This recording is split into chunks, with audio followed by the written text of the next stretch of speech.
بسم اللہ الرحمن الرحیم۔ کسان دوستو، آپ کا ڈاکٹر نعیم آپ کی خدمت میں حاضر۔ کراچی سے ایک پولٹری فارم والے نے مجھے فون کیا کہ یہی کیمیکل جو آپ یہ ڈرم میں بنا کے فصلوں کو ڈلا رہے ہیں، مہینوں کو ڈلا رہے ہیں، تو کیا یہ پولٹری فیڈ میں شامل ہو سکتے ہیں؟ کیا یہ اینیمل فیڈ میں شامل ہو سکتے ہیں؟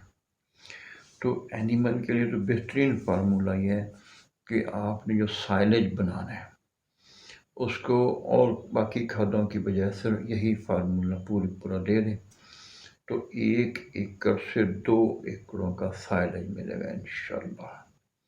اور اس سائلیج میں دانے زیادہ ہوں گے اور طاقتور بیلنس ڈائٹ بنے گی، اور جو جانور بھی اس سائلیج کو کھائے گا اس کا دودھ 2 گنا بھی ممکن ہے، 2 گنا بھی ہو سکتا ہے۔ ایک فارم میں نے ٹرائل کیا 99 بارہل میں، چاہے یہ ہے کتھوار میں، تو وہاں ہمارا فارم کا دودھ 110% بڑا تھا۔ جانوروں کے پیٹ میں کیڑے نہیں پڑیں گے، ہیں تو نکل جائیں گے، چچڑ تک نہیں پڑیں گے۔ جانوروں کو گرمی سردی سے کوئی منفی اثر نہیں ہوگا۔ کوئی گائے بھینس اگر کراس ہوئی ہے تو وہ رپیٹ نہیں ہوگی، 99% انشورڈ اس کی انشاءاللہ ہوگی پریگننسی، تو ان کی ہڈیاں مضبوط ہوں گی۔ جب دودھ دیتا جانور، زیادہ دودھ دینے والے جانور ڈیورنگ لیکٹیشن پیریڈ، ان کے ہڈ نکلے ہوتے ہیں، کمزور نظر آتے ہیں، لیکن جن جانوروں نے یہ سائلیج کھایا انہوں نے دودھ بھی ڈبل دیا، اور ان کا جسم پہ گوشت ماس بھی، چمڑا بھی تکڑا رکھی اور ہڈ نظر نہیں آئے۔ ان جانوروں کو فٹ اینڈ ماؤتھ، منہ کھر نہیں ہوا، کسی جانور کو اپھارا نہیں ہوا، کسی جانور کو لوز موشن ہوا نہیں لگی، کسی جانور کو کانسٹیپیشن قبض نہیں ہوئی۔ عام جانوروں سے دودھ زیادہ بھی تھا اور وہ گاڑھا بھی تھا، اس کا فیٹ پرسنٹیج بھی زیادہ تھا۔ ہم نے اس چودھری کو فیٹ پرسنٹیج پہ ریٹ لے کے دیا تو وہ کہتا ہے کہ میں نے 1 سال میں کو 12-13 لاکھ روپیہ ایڈیشنل انکم ہوئی ہے مجھے اس کی وجہ سے۔ تو ہر آنے جانے والا جو آپ کو بڑے اچھے مشورے دے گا، اور اس کی کوشش خواہش ہوگی کہ میرے مشورے پہ عمل ضرور کیا جائے، تو کوشش کریں ایسے ساتھیوں سے اوائڈ کریں، بچ جائیں۔ اللہ غری کی رحمت کرے۔ میرے بابا جان کہا کرتے پتر جیڑی بیبی دے ایک شوہر وہ گھر وسدا ہے، جی ایک تو بہت شوہر وہ گھر نہیں وسدا۔ اس کر کے جس بندے سے بھی آپ نے، یہ زراعت پہ بڑی فٹ آتی ہے، ہماری زراعت پہ بڑی فٹ ہے یہ بات، جس بندے سے بھی رہنمائی لینی ہے، ایک تو وہ کوالیفائڈ ہو، کمپیٹنٹ ہو، ویل ایکسپیرینسڈ ہو۔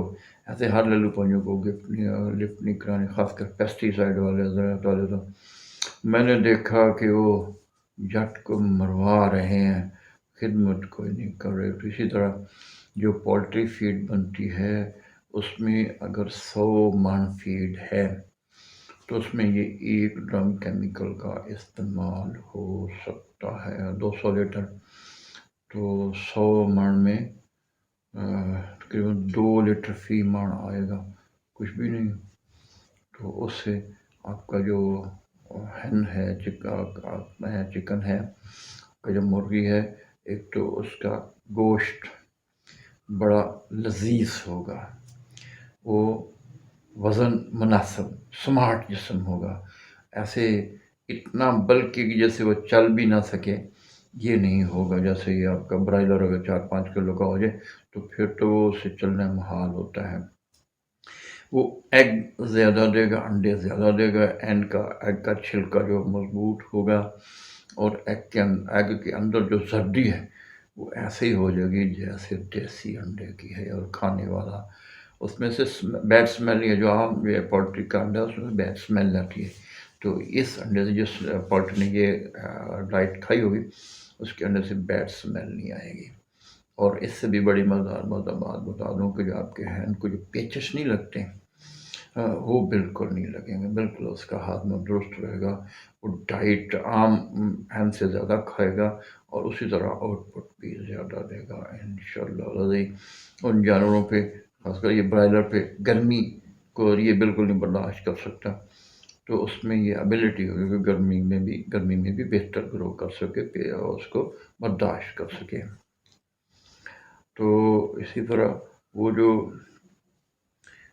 میں نے 1984 میں جوائن کیا NFC میں، بہاولپور جوائن کیا، 16.5 سال بہاولپور ہی رہا، تو آخری پوسٹنگ تھی بیاڑی کے لیے۔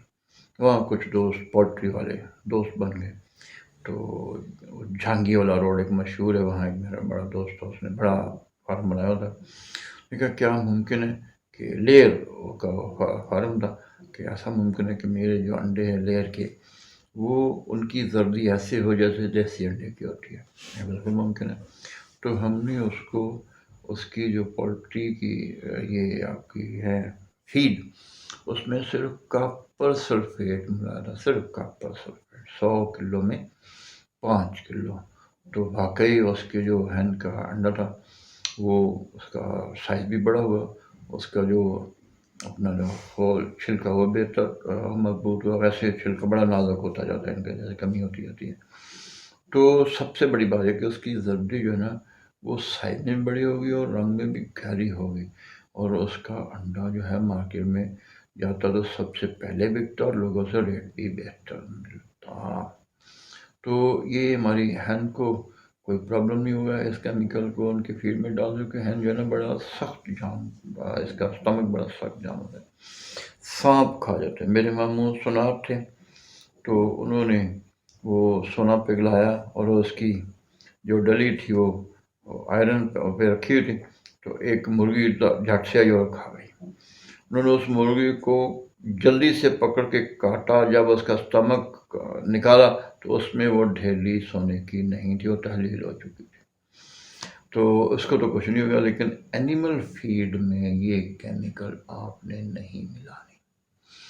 اینیمل کے لیے بہتر ہے کہ آپ اس کا جو فاڈر اگاؤ گے، جو اس کے لیے سائلے بناؤ گے، اس کی زمین میں ڈالیں۔